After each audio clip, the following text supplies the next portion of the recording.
Hello everyone. Please tell me, which city are you listening from? What time is it there? Is everything okay?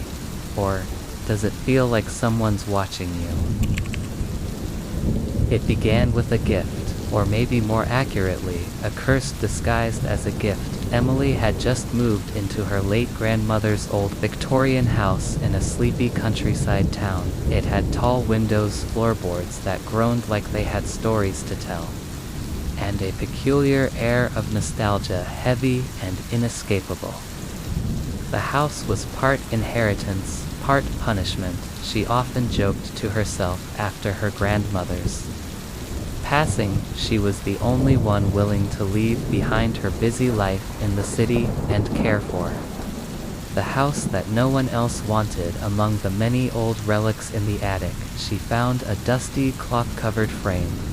It was large, nearly 4 feet tall, and had a strange weight to it, not just physical but emotional. She hesitated before pulling the cloth off. The portrait underneath made her skin prickle. It was of a woman, perhaps in her 40s, pale, wearing a dark green dress, sitting upright with her hands clasped in her lap. Her hair was tightly pinned back, and her lips were almost scowling. But the most disturbing feature was her eyes, large, intensely focused, and dark.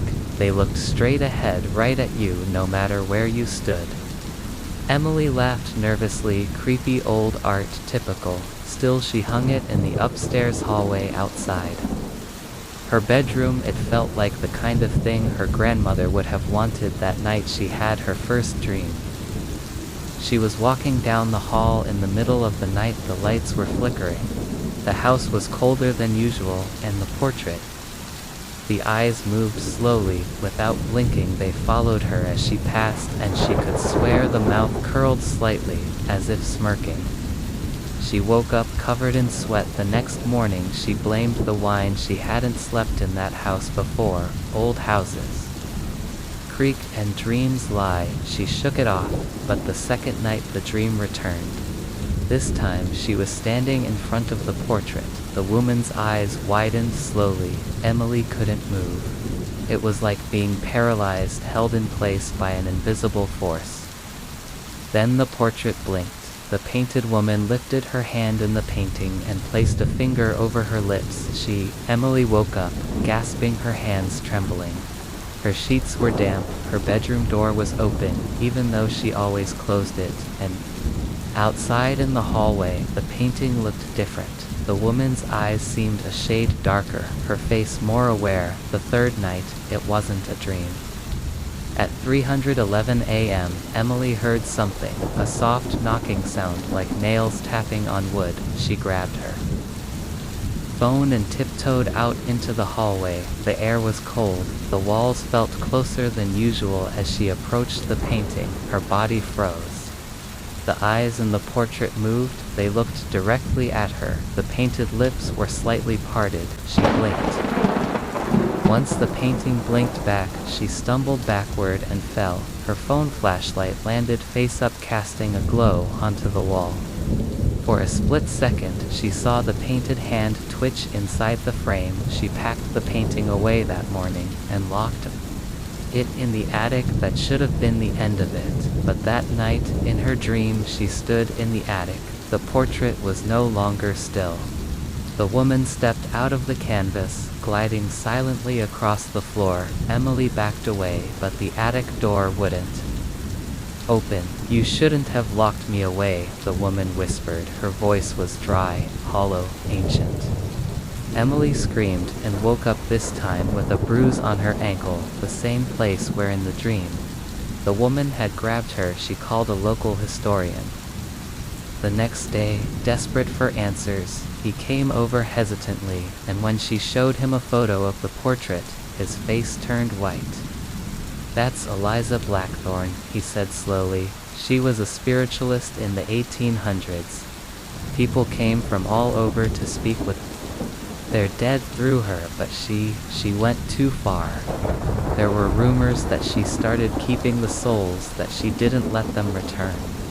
They said her last seance went wrong. Everyone in the room died. No signs of struggle, no cause of death, just dead. Emily felt the cold crawl up her spine. Some said she trapped herself in her last painting to escape damnation, a self-portrait. No one knows where it went. It was in her house. That night, Emily didn't sleep. She sat in the hallway outside the attic.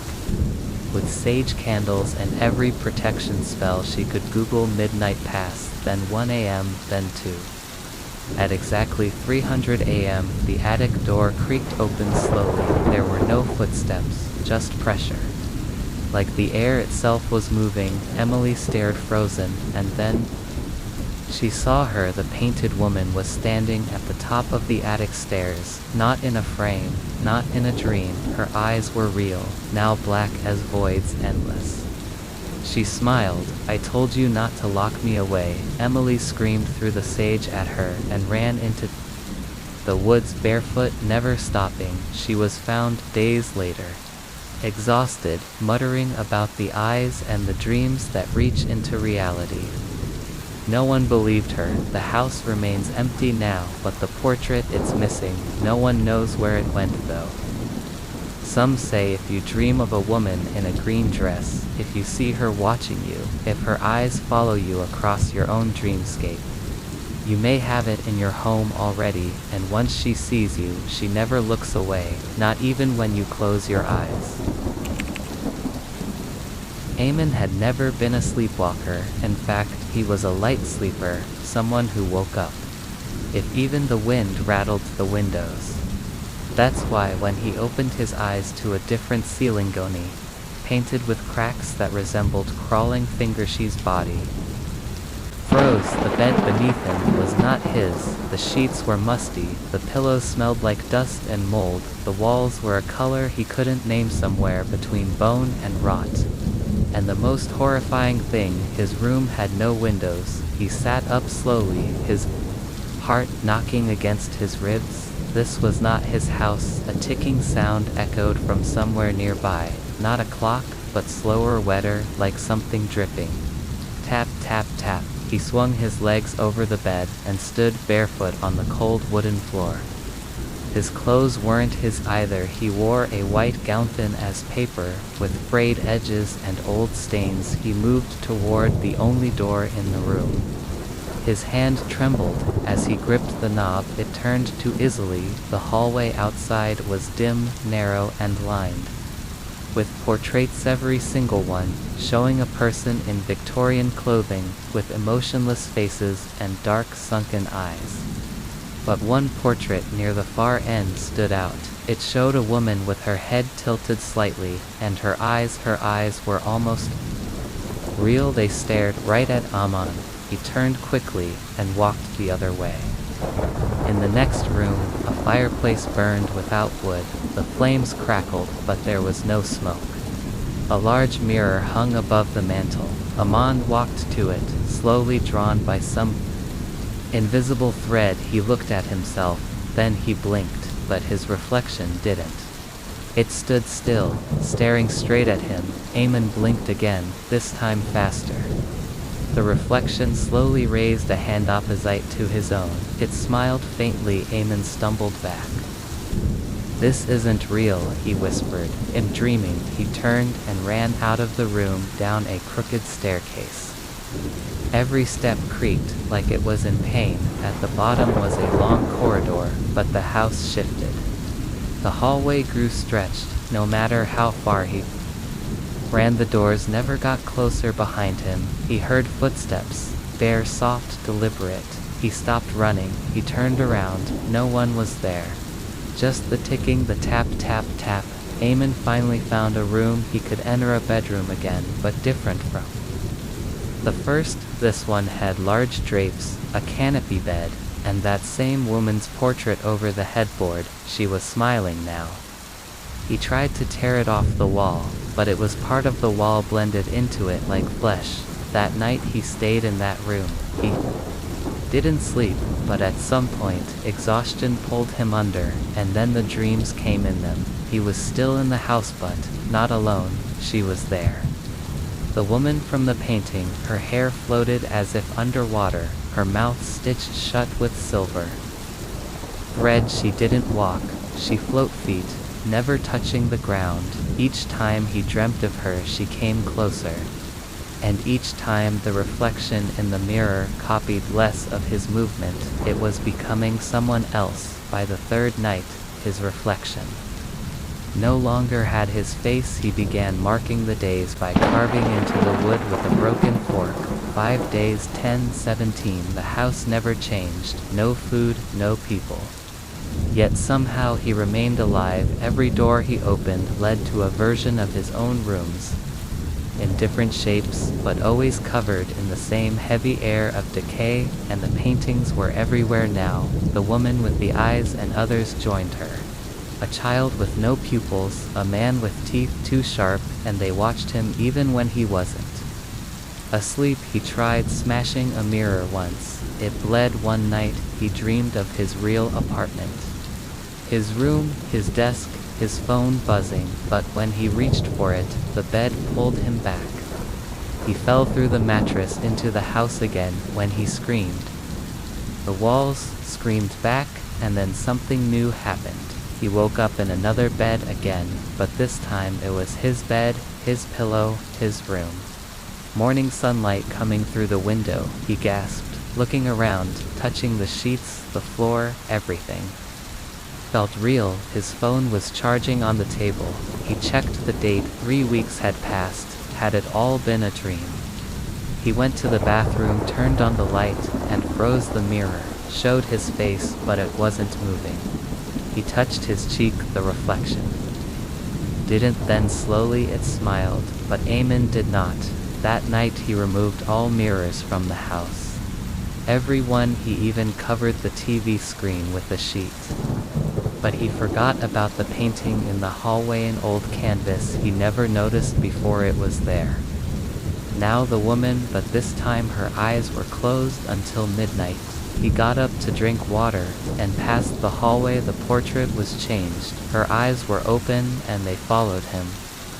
Over the next few nights, his dreams returned worse than before. In the dreams he would wake up in a bed within the house again, but now the rooms bled, the carpets whispered, the doors breathed, and his reflection moved freely in the house, mocking him, grinning, whispering to the portraits. The woman now spoke in the dreams. I like it here, don't you? He begged to wake up, but every time he did, more things followed him back into reality.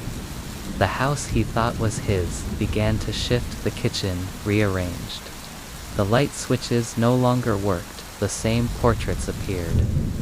In corners where there had been none, his own reflection, when it did match, looked more tired, more hollow, less human. One final night, the woman in the portrait stood by his bed in the dream, and whispered in his ear, "You're not the dreamer anymore." He jolted awake at this time on the floor, not his bed. In a different house, a different world, where mirrors have mouths, where portraits blink, where the bed remembers, and somewhere out there in our world, Amon's reflection is living his life, smiling in the mirror, blinking when you do, answering your calls, sleeping in your bed, because Eamon never escaped, he just traded places. The first time Luna stared at the corner, I didn't think much of it. Cats are weird. Everyone says that they chase shadows, hiss at air, sleep 18 hours a day, and sometimes act like royalty. I adopted Luna a year ago when I moved into this new flat, an old Victorian apartment split into 4 units. Mine was on the top floor, slightly slanted ceilings, creaky floors, and this constant smell of dust and lavender. I loved the place until the silence began feeling like it had weight. The corner, that damned corner, was right next to the fireplace, a part of the room I barely noticed. Nothing was there. No chair, no painting, no light fixture. Just wall and shadows. Luna sat in front of it one night, perfectly still, tail wrapped around her legs, ears pinned slightly back, eyes locked on the corner like it was whispering to her. I tried calling her, she didn't move, not even when I clapped. The next day she was back to normal, ate her food pod at my blanket, knocked my water off the table just to watch it fall, but as the clock hit 2:51 a.m., she got up, walked slowly, and sat in front of the corner again. Same posture, same stare. I watched her for 15 minutes, then walked over waving my hand through the air. Nothing, I tapped the wall solid. No sound behind it. I crouched beside her, trying to match her gaze. My eyes found nothing but darkness. The third night it started to change.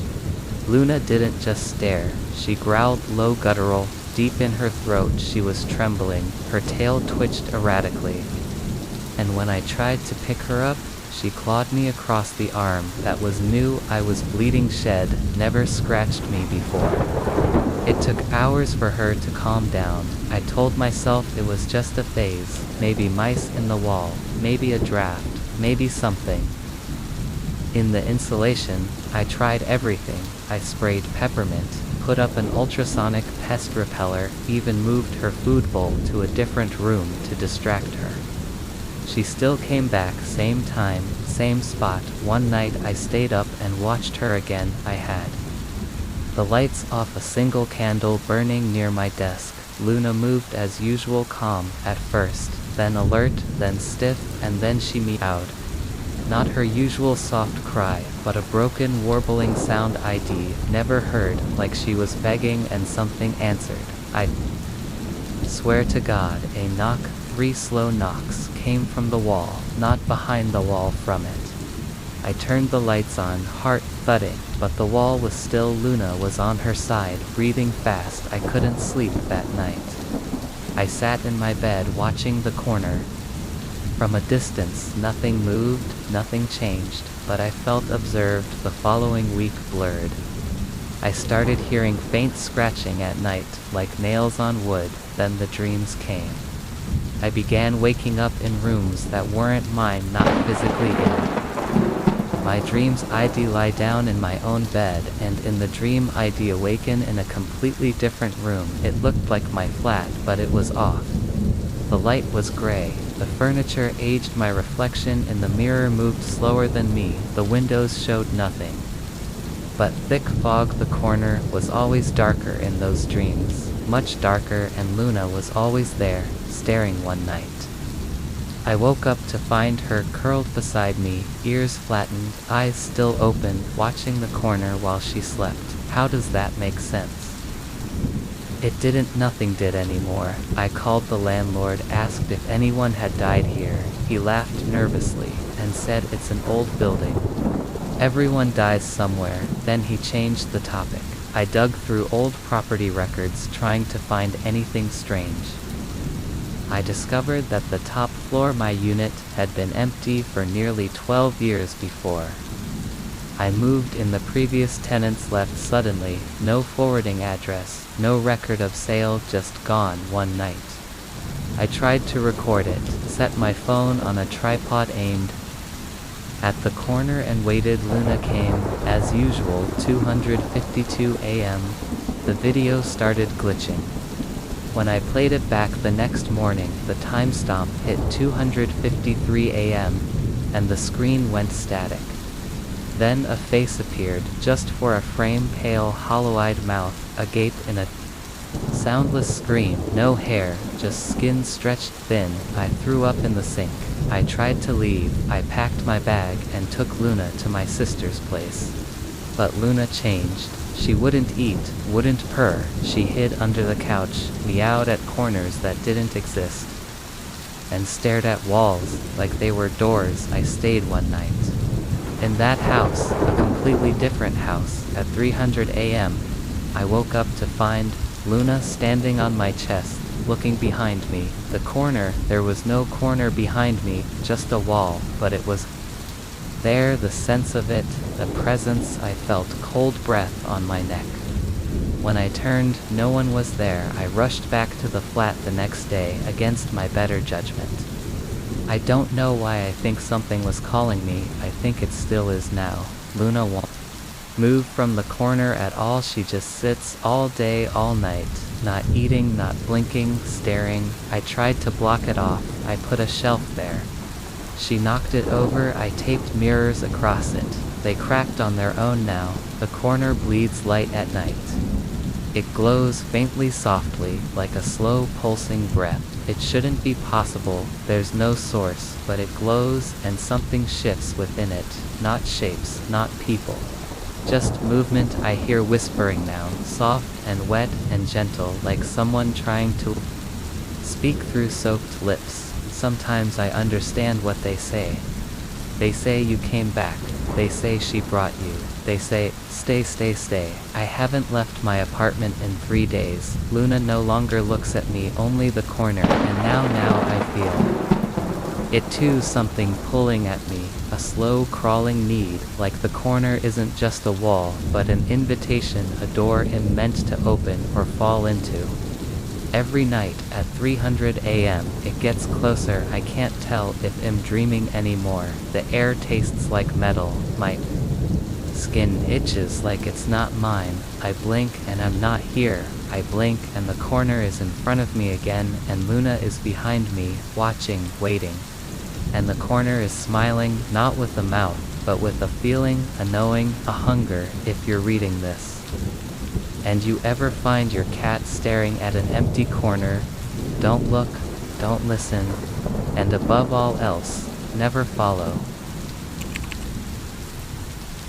It started with a dream, not the kind that slips away when the alarm buzzes, but the kind that lingers, heavy breathing, watching.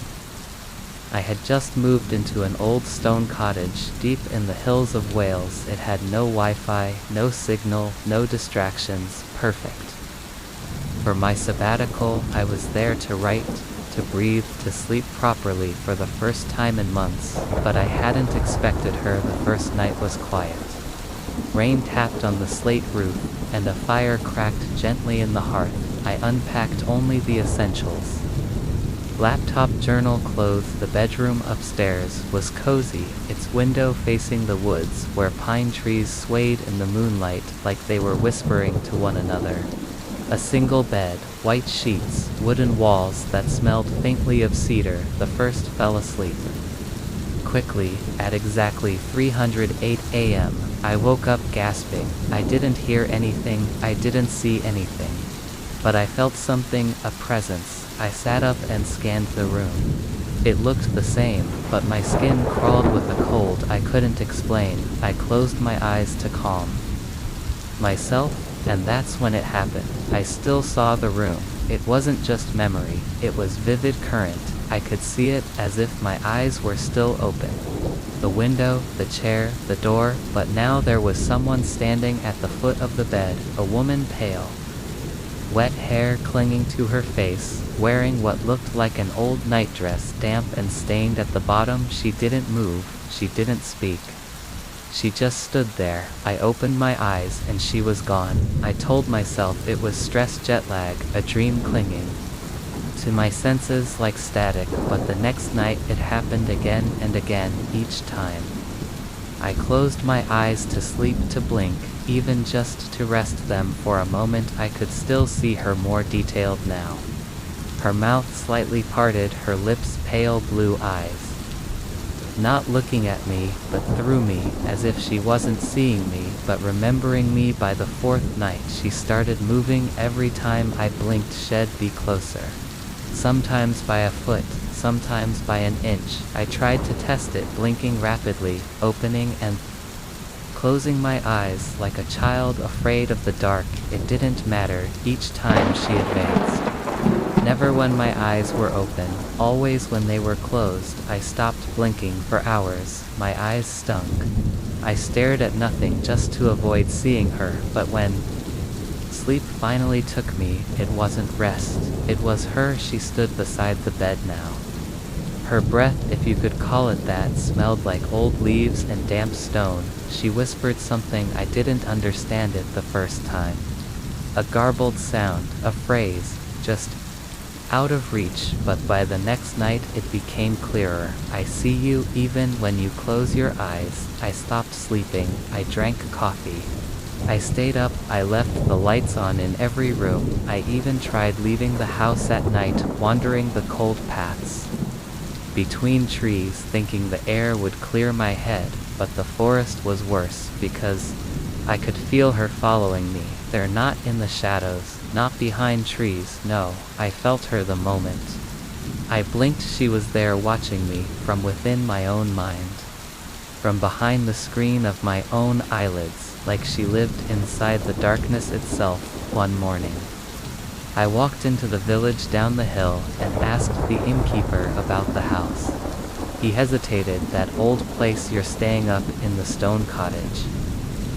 Yes. Why? He looked around before lowering his voice. They say it belonged to a woman named Lillian Gray, lived alone, went blind when she was 40, refused to leave. People said she claimed she could still see everything, even in the dark. She told her sister once, eyes are just decoration, the real sight is behind them. What happened to her? She died in that bed alone. Her body wasn't found for weeks. When they did, her eyes were open. He nodded, wide, dried open, as if she hadn't blinked. In days I returned to the cottage in silence. That night I boarded up the bedroom door and tried to sleep on the couch. I taped my eyelids open. I left the fireplace roaring. I buried every mirror in the house, but the moment I closed my eyes, even for a second, she was there again, sitting this time right on the arm of the couch. No movement, no breath, only those pale, milky eyes staring through me. I screamed. I ran outside into the rain, barefoot, shaking. I looked up at the bedroom window, and she was there behind the glass, as if I had never left, as if she was always in the house. The final night was the worst. I had packed everything, I was ready to leave. But I made the mistake of lying down, just for a moment. I didn't mean to close my eyes, but sleep came fast like a drug, the kind that pins you down and robs you of control. And she was waiting. She was lying next to me. I couldn't move, couldn't scream. I was trapped in that moment, eyes shut, vision clear. I saw her face right next to mine, lips barely apart, and this time her eyes were moving, following mine. Then she spoke, clear as crystal, you brought me back to the light. But now I want to live inside your dark. I haven't seen the world since, because I haven't opened my eyes in days, and even if I did, am afraid she'll be the one blinking back. It began with a whisper, not loud, not clear, just there, a murmur in the night, soft enough to question but strong enough to unsettle. Alina had just moved into the countryside to work on her thesis, a psychological study on isolation and dream behavior. She wanted peace away from the noise of the city, so she rented a stone cottage tucked between thick woods and cold hills. The house was old but charming, 2 stories, fireplace, heavy wooden doors, an iron keyhole the size of a coin on every room's door. Quaint, she thought, romantic. Even she settled in quickly. Days were productive, nights were still. The silence in the cottage was so absolute, it almost felt heavy. But by the 5th night, the quiet began to carry something else, a presence she couldn't name that night. Just as she turned off the light and crawled into bed, she had a strange feeling, like something was watching her, not in a metaphoric, creepy corner kind of way, but precisely directly from a fixed point. Her eyes naturally followed the sensation until they landed on the keyhole of her bedroom door. She stared. Nothing, just blackness still. Her chest tightened. She shook her head and laughed nervously. You're literally writing about paranoia, Alina. Don't become your subject. But the next night the feeling returned, stronger, heavier. Her gaze again locked onto the keyhole, unblinking, expecting something to move, something to shift. Nothing did, but at exactly 3:03 a.m., just as she started to drift off, she heard it, a faint exhale, her body froze. It wasn't hers. It came from the direction of the door. She sat up and whispered, "Hello," no reply. She approached the door cautiously, crouched down, and looked through the keyhole. All she saw was the dark hallway, still and silent. Yet the sensation didn't leave. If anything, it deepened, as if the darkness itself was now aware of her watching. She backed away slowly, locked the door, shoved a chair against it, and returned to bed. She didn't sleep the next morning. She laughed it off, blamed the wind, the echo of her own breath, anything but. When she checked the hallway, something felt off. The rug outside her room was crooked, dragged slightly toward her door. That night she didn't face the keyhole. She turned the bed away, closed the curtains, and put in earplugs. Still at exactly 303 a.m. She felt it again, eyes on her back, pressure in the room, breath on her neck that didn't belong to her. She jumped up, heart pounding, pulled the earplugs out, and heard silence, except not quite. The kind of silence that hums like it's holding its breath. The keyhole was facing her again, but she hadn't moved the bed. She ran outside into the freezing night, barefoot, barely able to breathe. She stayed in the car until sunrise the next day. She contacted the landlord. He was polite, but dismissive. That old place has stories, sure, but none true. Just imagination. People say it's the wind playing tricks. She didn't believe him. That night she taped a thick cloth over the keyhole. She lit a candle and sat awake with a knife under her pillow. Her thesis papers lay scattered on the floor. And yet at 3:03 a.m., the cloth on the door fluttered from inside the room, not from the hallway. The candle flickered, then died, and in the reflection of her window she saw a tall, thin silhouette standing behind the door facing the keyhole. She screamed, turned on every light, but the room was empty. The cloth was gone, and the door, the keyhole, now had something lodged inside, something soft and red, like flesh. The next morning she packed. She had enough, but just as she left she noticed something terrifying: the guest book in the hallway.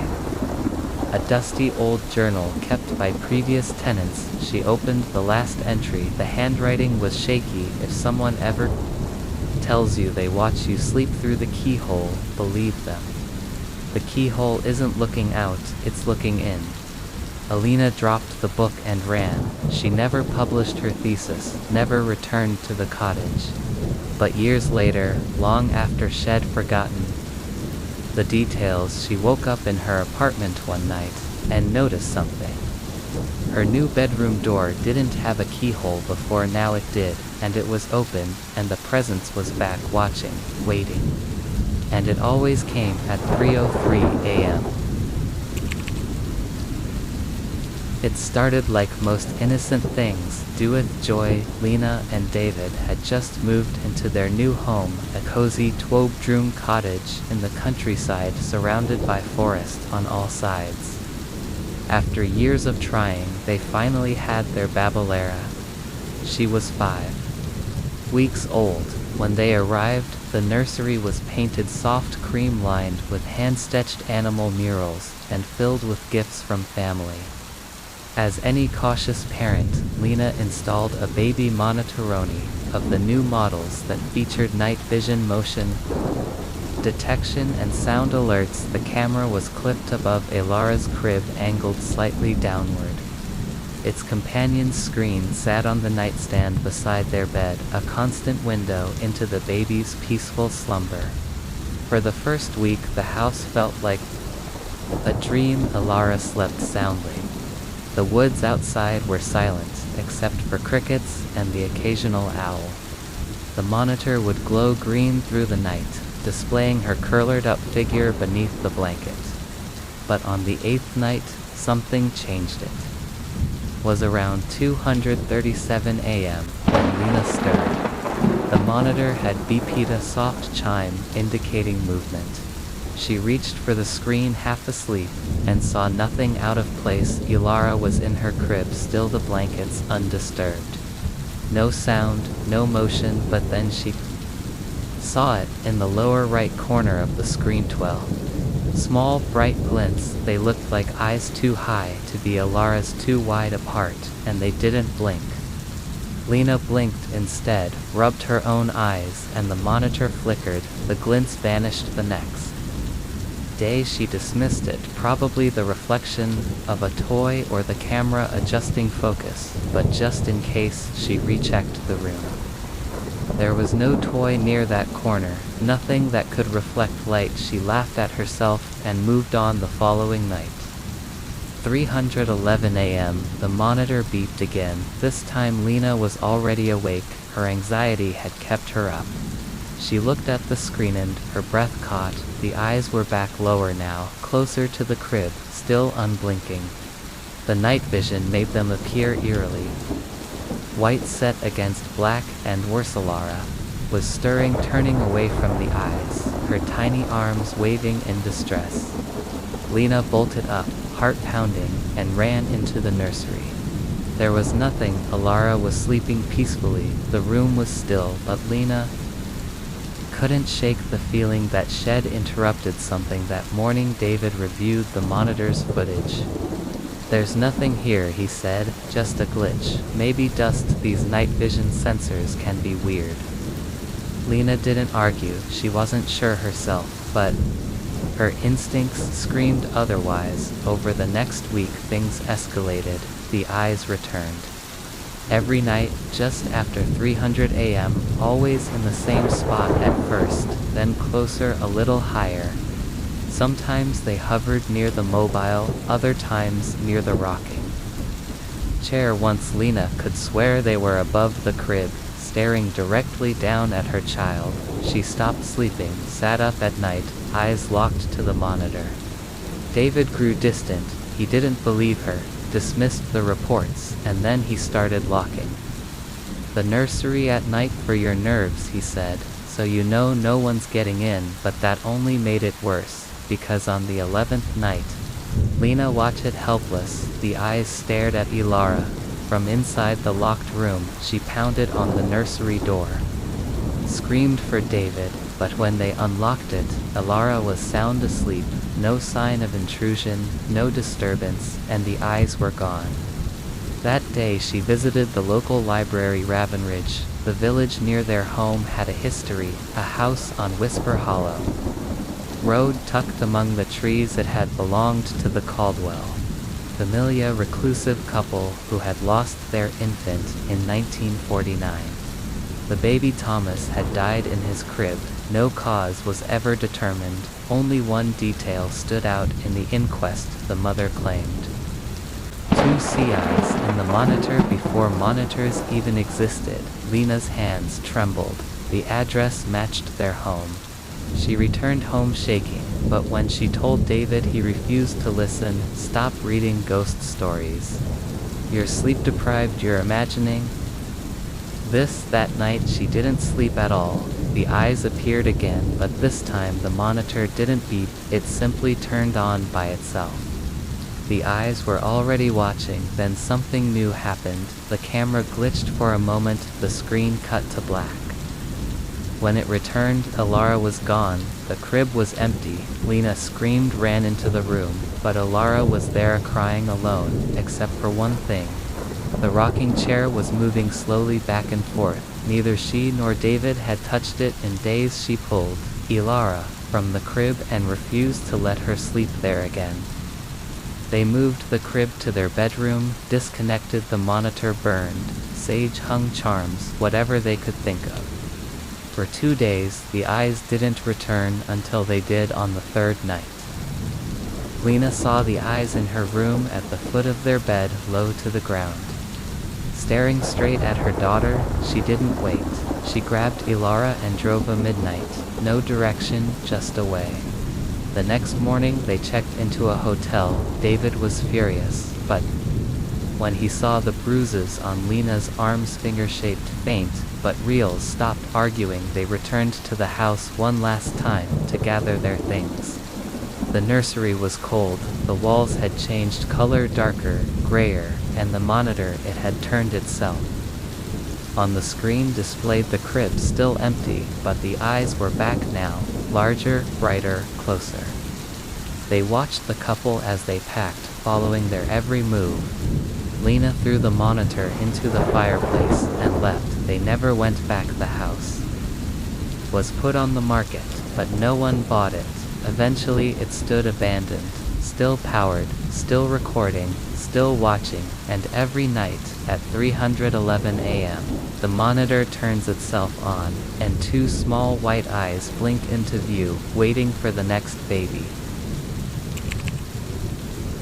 It started the day they moved in, a young couple, Mina and Zion, newly married, eager to begin a quiet life in a quiet place. The house was old, but charming, arched doorways, dusty hardwood floors, creaky staircases. It had a history, they were told. The kind of house with stories tucked into the walls, but none written down. They didn't mind, they were in love. They laughed when doors shut on their own, when they heard faint footsteps upstairs. Even though they lived alone, it was the house, they told themselves, just the house breathing. But the first time Mina saw her, she didn't laugh. It was late, the power had gone out after a storm. She lit a candle and walked toward the bathroom. In the hallway mirror, just for a split second, she saw another woman standing behind her, pale, drenched mouth open. But when Mina turned, there was no one, just flickering shadows. She didn't tell Zion, not yet. The dreams started a week later. Each night she saw the same woman standing at the foot of her bed, dripping, silent, watching. She couldn't scream. In the dream, her voice was trapped, and every time she woke up, she was sweating, heart racing, throat dry as bone. Zion said she talked in her sleep, now said strange things like she's in the water or don't blink. Mina remembered none of it.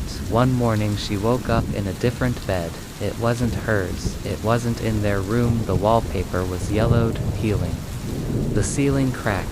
She sat up dizzy. The air smelled of mold and old wood. She ran to the door and flung it open, but the hallway outside was unfamiliar, narrow, choked in shadows. She screamed for Zion, no response. She screamed again, then she blinked, and she was back in their bedroom, Zion still asleep next to her. She was too afraid to explain it even to herself. Zion started acting strange too. He began to sleepwalk. Once she found him standing at the edge of their bed at 3:00 a.m., staring at the wall, unmoving. When she touched him, he whispered, "She knows you saw her." Then he woke up, had no memory of it. That night she tried staying awake. She didn't make it, but sometime past midnight, her eyes opened, not by choice, but by pressure. Like someone had pulled her into wakefulness, and there it was again, the dripping woman standing at the corner of their room, same soaked hair, same lifeless eyes, but this time the woman moved, stepped forward, one slow, dragging foot at a time. Mina couldn't move. The woman came closer, until her face was inches from Mina's. She opened her mouth wide, wider than any human shouldn't, whispered, "You saw me when you weren't supposed to." Then she disappeared. In the morning, the corner of the room was wet. A puddle, no pipes above, no leaks. Mina demanded they move out. Zion resisted. It's stress, he said, dreams, isolation. That's all. She didn't sleep that night. She waited, candles lit, every mirror covered. But at 3:13 a.m., she heard breathing, heavy, wrong. She reached for her phone to record it, but the screen refused to turn on. The candle went out, then something cold brushed her neck. The next day she found long strands of wet black hair tangled in their sheets. Zion finally agreed. They packed in haste, but something was off. Mina's things were damp, like they'd been underwater. Books, soggy clothes clinging, even her phone refused to start again. They moved to a rented flat in the city. No antique mirrors, no creaky floors, but the dreams followed. And then in night Zion didn't come to bed. She found him sitting in the hallway, still breathing heavily, whispering again. she's not done. Mina knelt beside him and asked, "What did she want from us?" Zion looked up with tear-filled eyes and said, "Not us." Mina froze. Why? He shook his head as if hearing a voice only he could hear. "Because you saw her weeks past." They stopped talking about it, pretended it hadn't happened, but the fear never left. One night, Mina was awakened by a soft creak. She turned toward the baby monitor. They didn't have a baby, but the monitor was on lit, showing a crib she didn't own. And inside it, a pair of eyes, unblinking, watching. She screamed. Zion rushed in, but the monitor was dark. No video, no baby, no eyes. They gave the device to a tech expert the next day. He returned it with a confused face. "There's no camera feed ever recorded, it's just static." But Mina saw those eyes. The next week Zion went away for work, just 3 days on the first night. Mina tried to sleep early. She locked every door, taped every mirror, burned sage like the priest had told her once at 2:58 a.m. She felt the bed sink slightly beside her, like someone sat down, but she didn't move. Then she closed her eyes and still saw her, the woman's face behind her lids. Wet, smiling, waiting. Mina opened her eyes again, and she was gone, until the next night. Now Mina doesn't sleep, can't, because whenever she does, she wakes up in a different house, a different bed, and hears the dripping again. And every time she forgets a little more about her real life, she keeps notes. She hides them, but they disappear. Zion says she hasn't been herself for months. She looks at him sometimes and doesn't remember who he is. Because the woman comes not for revenge, not out of hatred, but because someone once saw her long ago in a house that no longer exists, in a mirror that no longer reflects. And once you see her, she never stops showing herself, even when your eyes are closed.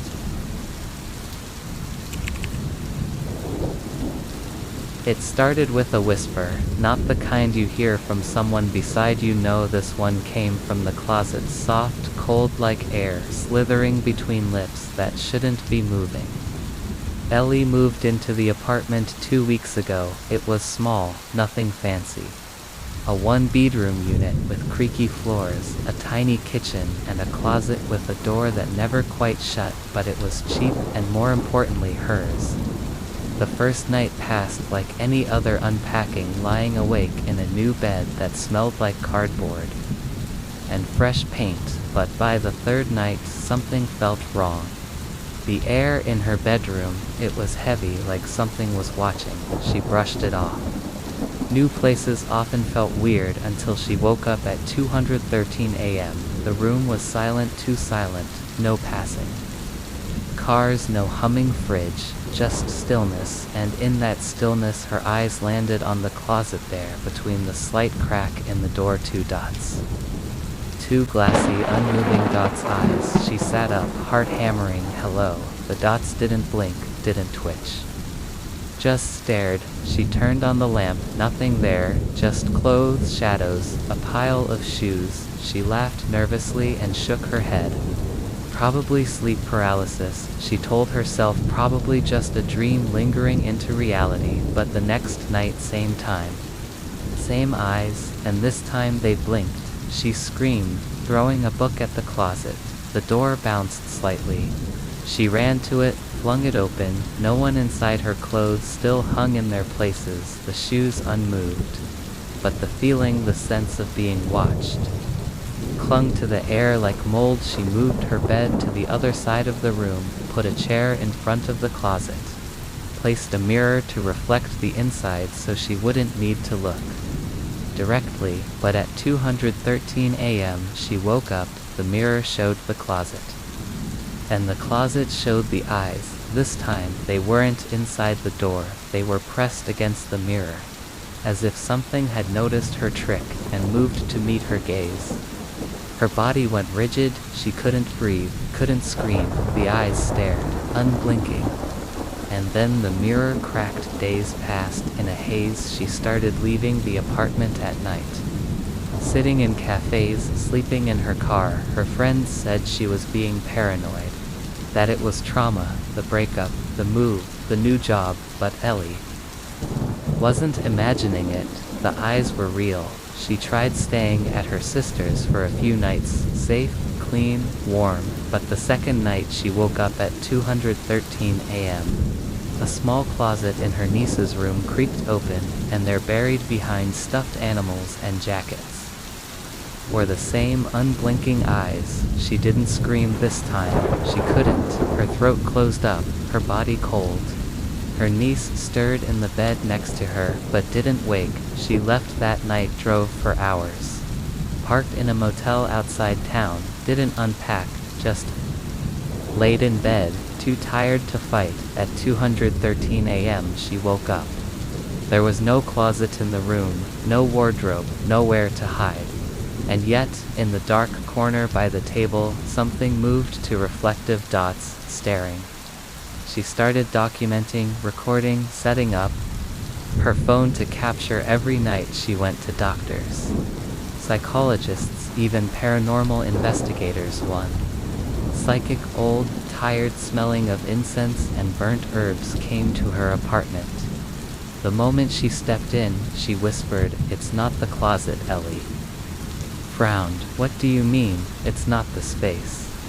"It's you," she explained, hands trembling. That Ellie had attracted something old.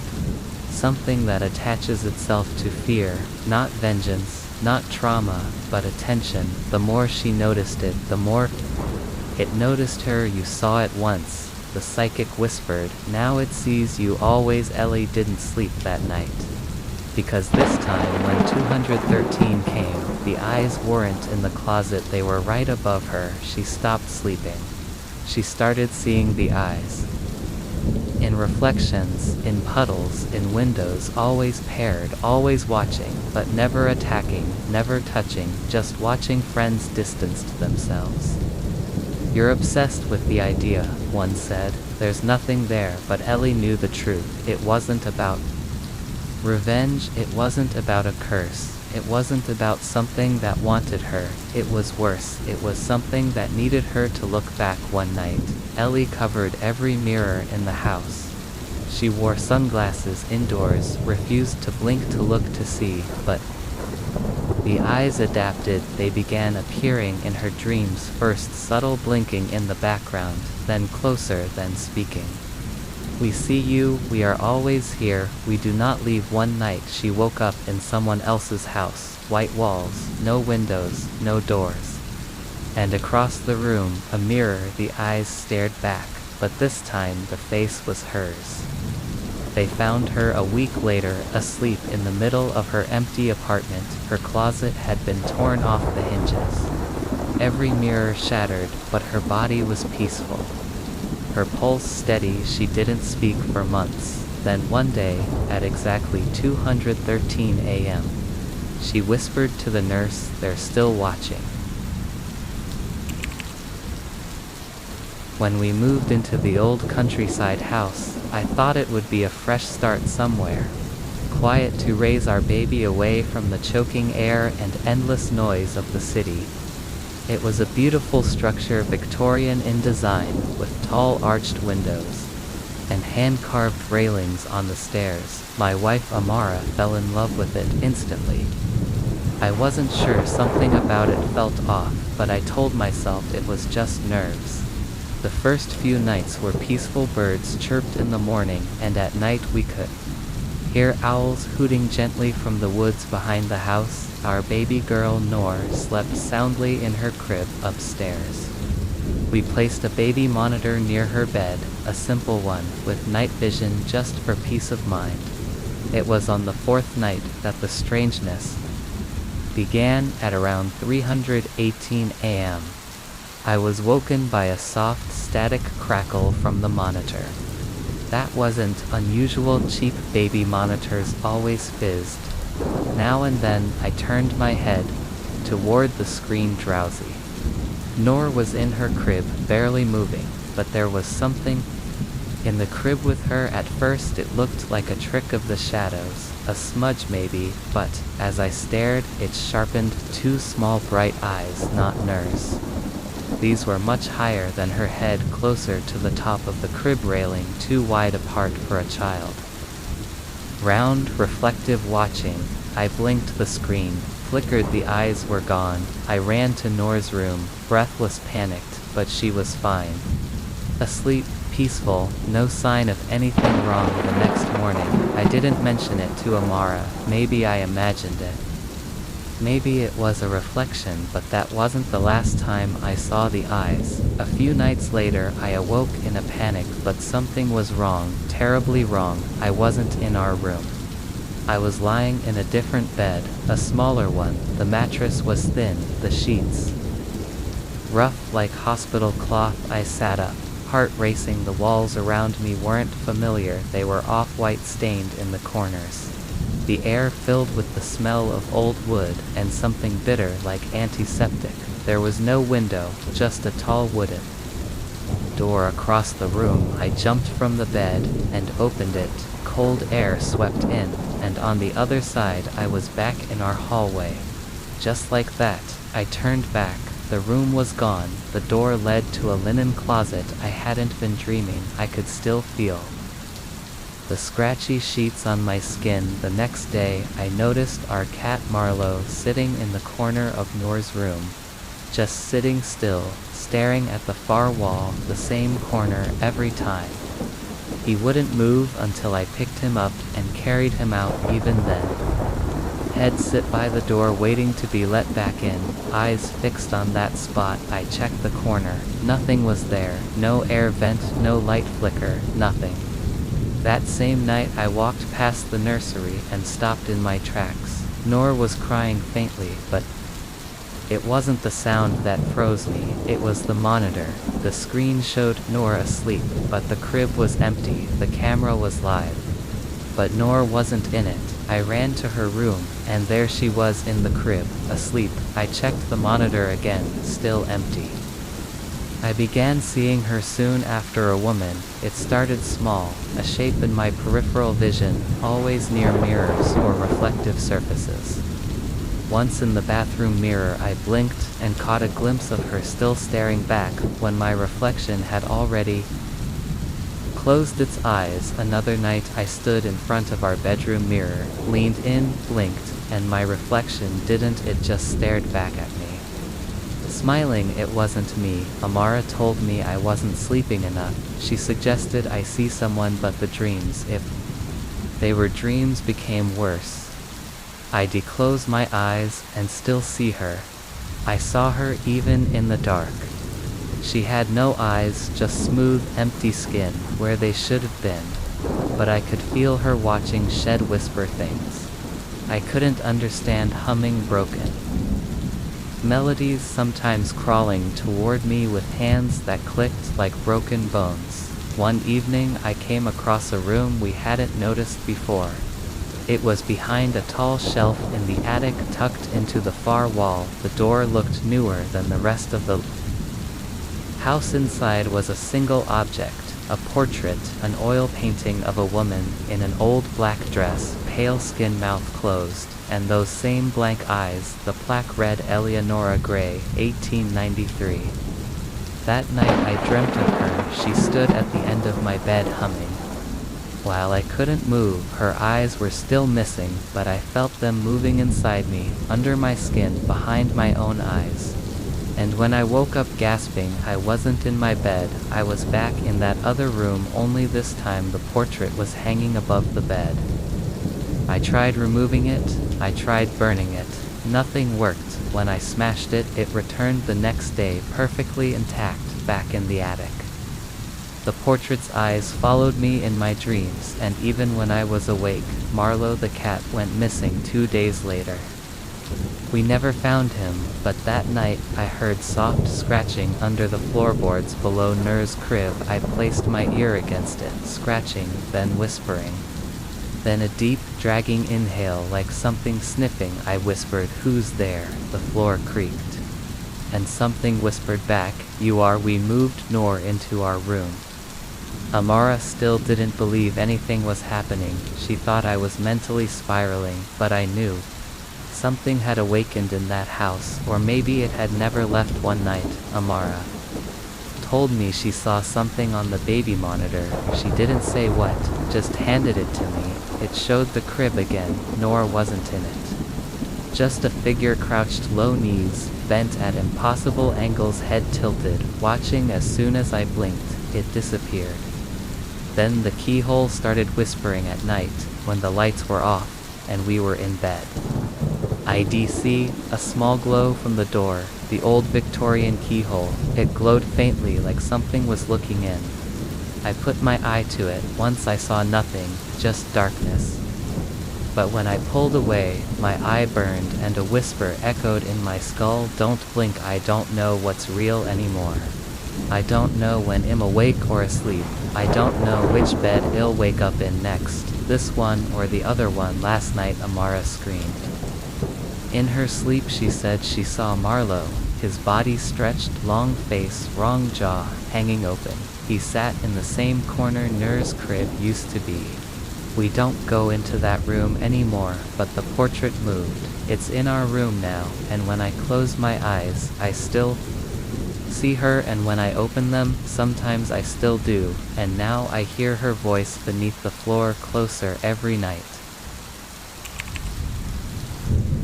They say art lives beyond its creator, that once a piece is complete, it carries a part of the soul that made it, but I never imagined a painting could carry something else. Something aware. It began when I moved into a quiet apartment on Harrow Street. It was temporary, just 6 months, a small space on the top floor of an aging building with creaky wood floors, dusty windows, and a faint smell of old paper and varnish.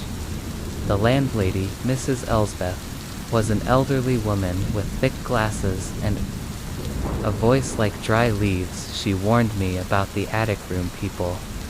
"Don't stay long up there," she said, handing me the brass key. "To quiet maybe, or to alive." I laughed it off.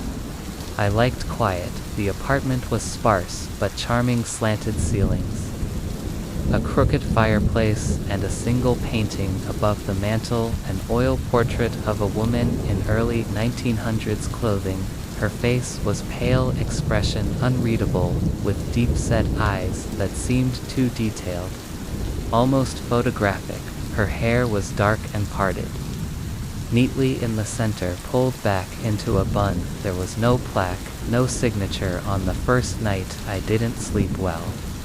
Not because of sounds, it was too quiet for that, but because of the feeling, a strange tension in the air, like something in the room was awake when I wasn't. I kept turning in bed, the sheet sticking to my skin, eyes snapping open with the sense that something had moved.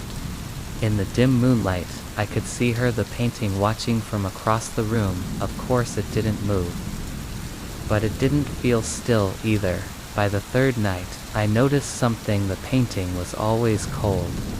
The wall around it was warm from the sun or the heater, but the canvas stayed chilled as if it resisted warmth. Then something stranger. I was brushing my teeth in the small bathroom when I looked into the mirror. The reflection behind me showed the living room.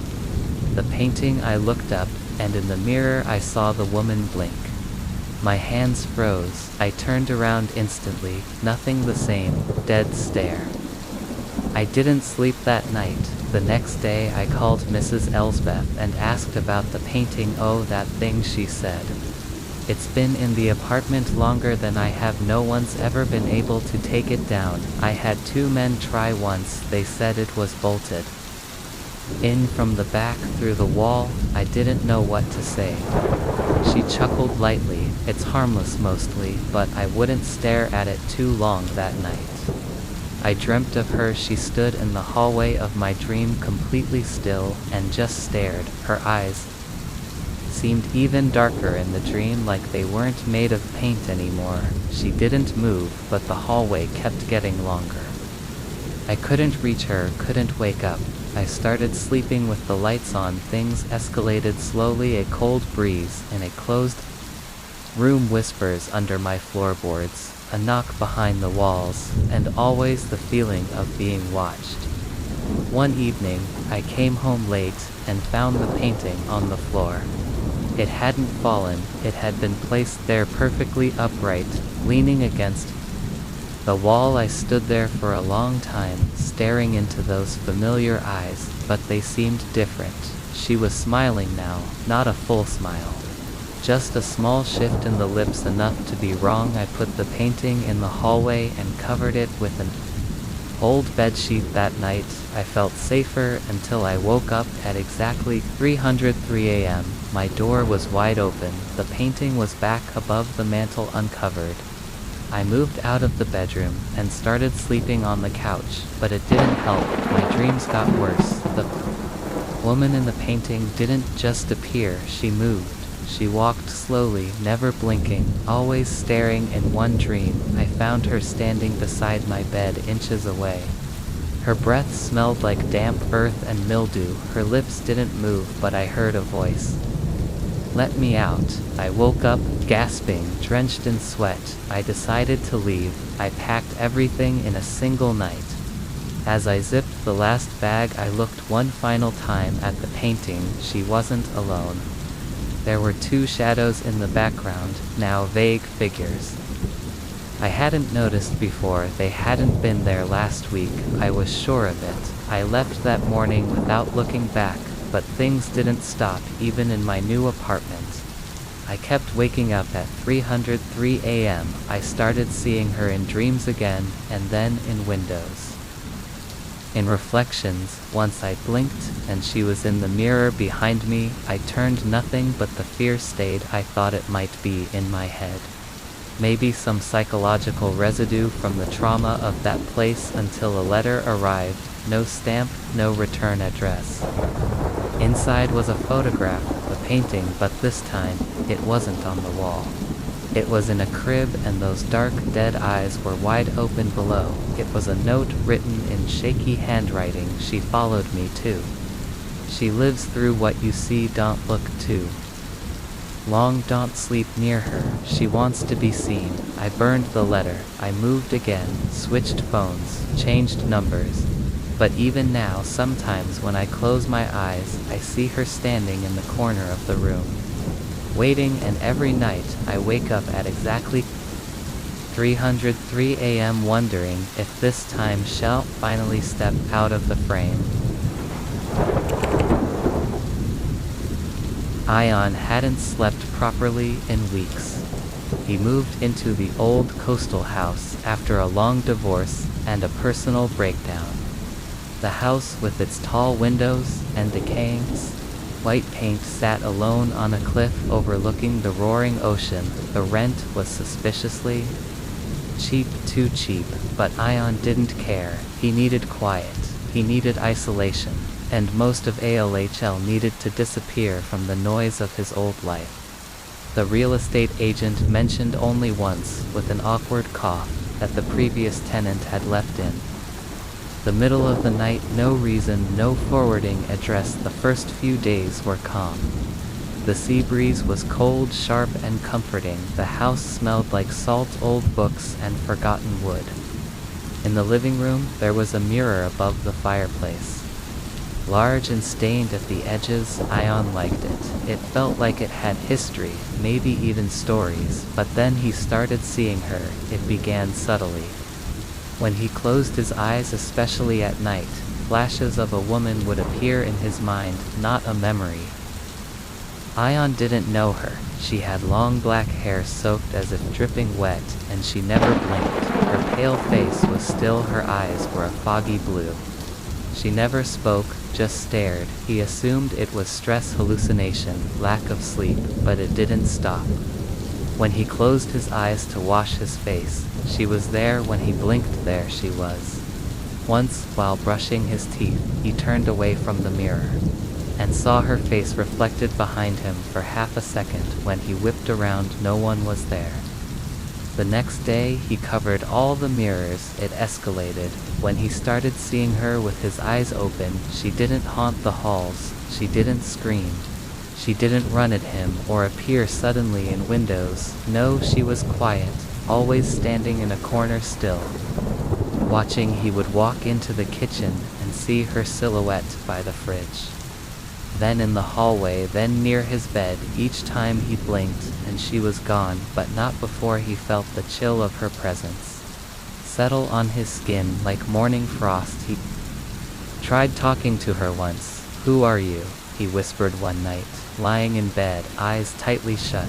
"What do you want?" Her silence pressed against his chest like a heavy fog. And when he opened his eyes, she was sitting on the chair in the corner of his room, still dripping, watching. He called a psychiatrist. The session was via video. He tried explaining the woman, the dreams, the visions. The psychiatrist nodded slowly, typing notes, then paused, frowned. "Can you turn your camera a bit?" "What? Why, there's someone." "Never mind, must be glare from your window." But there was no window behind him. He began sleeping with the lights on. The woman didn't care. Shed appear behind door frames in the mirror's reflection, despite being covered even in the grain of the wood. One night, Ion placed a camera on his nightstand and recorded himself sleeping. The next morning, he watched the footage. At 2:14 a.m., his eyes opened. He sat up, but he didn't remember waking up. The version of him on the screen looked straight into the camera and smiled slowly, as if it wasn't him. Then he lay back down. The rest of the night, the woman stood by the foot of the bed, not moving, not blinking. The camera battery died at 3:07 a.m. Desperate, Ion tried to leave the house, but each time he stepped outside, the world warped. The sky grew dark, the trees melted into shadows, the path to the town disappeared. No matter which road he took, he ended up back in the house. He wasn't sure anymore if the house existed in the real world, or if he did. One evening, Ion made a decision. He would confront her. He sat in front of the fireplace, mirror uncovered. He stared into it, waiting. He closed his eyes and whispered, "I see you." When he opened them, she was in the mirror, her reflection inches from his, but not behind him, just in the mirror. She reached out, and Ion felt the cold fingers graze his skin. He screamed. That night he dreamed of drowning. Water filled his lungs, salt burned his eyes, and the woman, the same pale woman, held his head underwater, but her face was calm, almost peaceful. He woke up gasping. His room was flooded, water up to his ankles. Yet everything outside the room was dry. The woman stood across the room. This time she whispered for the first time, "Stay asleep now." Ion barely knows when he's awake or asleep. The lines have blurred. He closes his eyes and sees her. He opens them and sees her.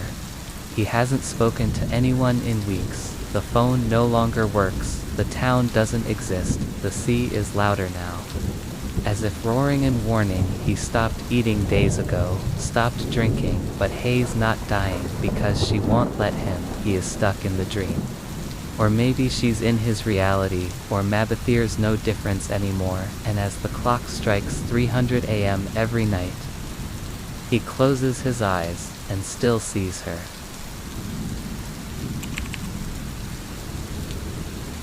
It started 3 nights after I moved into the apartment. The place was old, but affordable, tucked into the edge of the city, where the buildings leaned on each other like tired men. I'd just gone through a rough breakup and needed space. The landlord warned me it was a little noisy at night, creaking pipes, city wind, but nothing dangerous. The first few nights were quiet until I started seeing her. It was always the same. I'd be brushing my teeth or reading in bed, and for a fraction of a second, I'd catch her, a pale face, not beautiful, not monstrous, just wrong, staring at me through a window that shouldn't have been there, watching from the reflection in the microwave door, standing behind the door as it slowly shut on its own. But she never moved, she never blinked, and she was always looking at me. At first I thought it was the stress, the leftover ache of heartbreak, too much caffeine, too little sleep. But one night, when I lay in bed and closed my eyes, I saw her, not a memory, not an image. I saw her pitch black, but there she was standing in the darkness behind my eyes. Her figure more silhouette than substance, but the eyes, they were so clear. Open still, I gasped and sat up, sweating. The room was quiet, but I felt like I had just woken up into the wrong world, like something had followed me through the sleep. I stopped sleeping after that. I tried explaining it to friends, but how do you explain something that happens inside your closed eyes? One friend laughed and said it was sleep paralysis. Another offered me melatonin. I smiled, nodded, and lied, told them it had stopped, but it hadn't. Because now she was closer each night. I closed my eyes. She was standing a little nearer. I could see her face clearly now, blank expression, slightly parted lips, and eyes so wide, they almost didn't look human. It wasn't a dream. I never fell asleep. I tried sleeping with the lights on. Nothing changed. I tried sleeping with music. Still saw her, so I stopped closing my eyes. I lived with red burning eyes. I sat through work in a haze. People commented on how tired I looked, how I seemed to be flinching at empty air. I wanted to scream. Then one night I fell asleep, just a few minutes, but it was enough. When I woke up, everything was different. The curtains weren't the same. My alarm clock was facing the wrong way. The scratch on my nightstand was gone, and I wasn't alone. I turned my head slowly. She was standing at the edge of the room, in the flesh, still silent, real. I didn't scream. I couldn't. My throat locked. I just stared. She didn't move, but her head tilted ever so slightly, like curiosity or recognition, and then I blinked. In that split second of darkness, I saw her again behind my eyelids, but when I opened them, she was closer, just at the foot of my bed, now hands by her side, breathing, watching. I blinked again, involuntary now. She was next to me. I tried to get up to move, but my body was frozen, not paralyzed, just heavy, weighed down by a pressure I didn't understand. She leaned down, face inches from mine, and then, in the gentlest voice if ever heard, she whispered, "You brought me here. You saw me, and now I see you." And just like that she was gone, or I thought she was, because, since that night, I see her every time I blink, not when I sleep, not when I dream. Every time I close my eyes, even for a second, she's there, closer, always closer. I don't sleep anymore. I don't blink anymore, and when I do, when I accidentally drift for just 1 second, she smiles, and I know one day, the moment I shut my eyes for the last time, she won't just be watching. She'll step in, and then I'll never open my eyes again.